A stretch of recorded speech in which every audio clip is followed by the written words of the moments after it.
It started with the wrong smoothie. That sounds like the beginning of a joke. It wasn't. The smoothie was Marcus's, left in Luke's fridge from the day before. Some kind of green situation that Marcus had made from a video online. Luke drank it because he was late, and it was there. By the time he reached the corner store, the world had changed. Not dramatically, not in the way movies show it.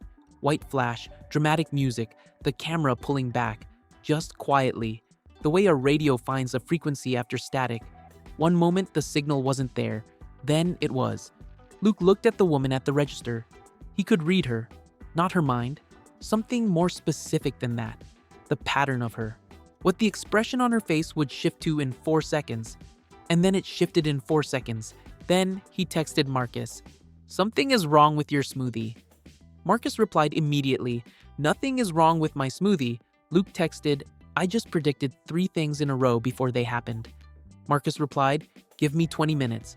Marcus arrived in 19 minutes, notebook already open. He sat across from Luke at the kitchen table and said, "Tell me what I'm about to write." Luke looked at Marcus, the pattern of him, the notebook angle, the pen position, the specific eyebrow configuration. He said, "You're going to write, subject shows anomalous predictive ability, source unknown, testing required." Marcus looked down at what he had just written. He looked back up.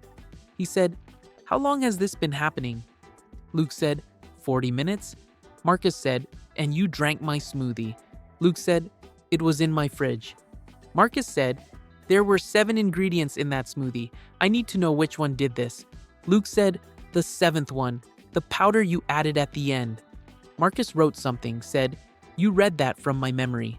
Luke said, "I read it from the way you looked at the counter when you came in. You checked if it was still there." Marcus closed the notebook, opened it again. This was unusual. He said, "This is going to be a problem." For the first 3 days, it was not a problem. It was extraordinary. Luke could solve things, complex things, problems that had no business being solved in the time he solved them. He understood systems. He understood patterns. He read rooms before he entered them. He knew what people needed before they asked. On day 4, Marcus said, "What am I thinking right now?" Luke looked at him, read the pattern, said, "You're thinking that I haven't laughed at anything in 3 days." Marcus said, "Correct." "And?" Luke said, "And you're writing that down as a data point." Marcus said, "Also correct." "Why do you think that is?"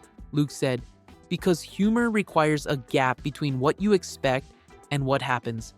I don't have gaps anymore. I see everything coming." Marcus was quiet for 4 seconds. He said, "That's not a small thing, Luke." Luke said, "I know. I calculated that it wasn't." Marcus wrote something and did not show him. This was the first time since day 1 that Marcus had not shown him what he wrote. Luke could have read it from the angle of the pen. He chose not to. This was also a data point. He chose not to examine it. By day 7, Luke could not remember the last time something surprised him.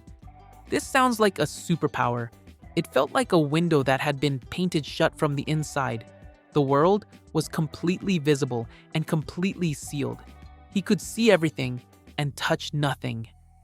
He told Marcus this. Marcus said, "I know." Luke said, "You've known since day 4. Marcus said, "I've known since day 1. Luke said, "Why didn't you say something?" Marcus said, "Because you needed to figure out the cost before you could decide if you wanted to pay it." Luke looked at him, read the pattern, knew what Marcus was going to say next. He said, "Don't say it."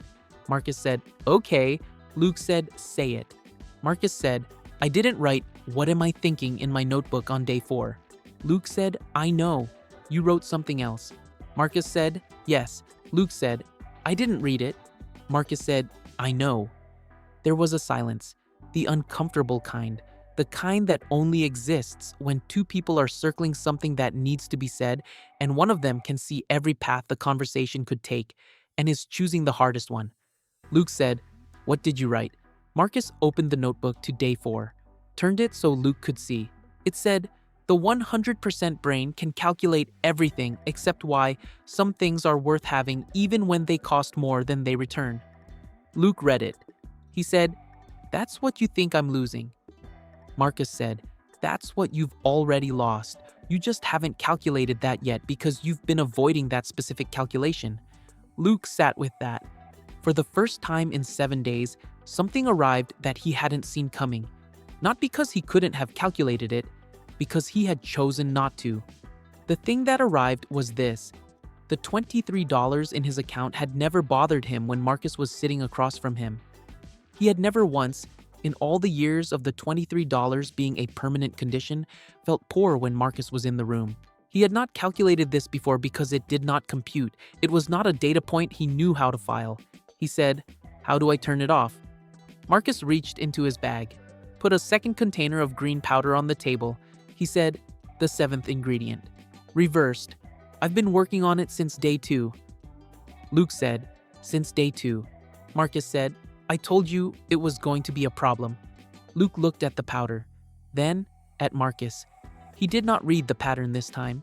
He looked at him the way he used to look at him before Tuesday, without the frequency, without the signal, without the complete picture available before the moment arrived. He said, "You made the first one too, didn't you?" Marcus raised the eyebrow, said, "The original smoothie had 6 ingredients," said, "I added the 7th on purpose." Luke said, "Why?" Marcus said, "Because you'd been calculating everything for so long without the ability to see any of it clearly. I thought 1 week of actually seeing might help you figure out what was worth keeping and what wasn't." Luke said, "You gave me 100% brain for a week to figure out what a normal brain should pay attention to." Marcus said, "I gave you clarity for a week to figure out what was worth being unclear about." Luke picked up the powder. He said, "You're the strangest person I've ever met." Marcus said, "You've now met approximately 10,000 people at a fundamental pattern level." "I'm the strangest?" Luke said, "By a significant margin." Marcus almost smiled. This was rarer than the brain unlock. This was worth more. Luke took the second powder. By Tuesday morning, the frequency was gone. The static was back. The world was sealed from the inside again, but from the right side this time. The outside stayed outside. The inside stayed his. Marcus texted at 8:15. Like every Tuesday. Luke texted back, "Your smoothies are terrible." Marcus replied, "You drank it though." Luke looked at the $23 on his phone, laughed, the real kind. Subscribe, drop a comment. Would you take the upgrade if it cost you the ability to be surprised? Because Luke had 100% brain for 7 days, and the only thing he protected was the one thing he couldn't calculate. See you in the next one. Right there, 60 seconds.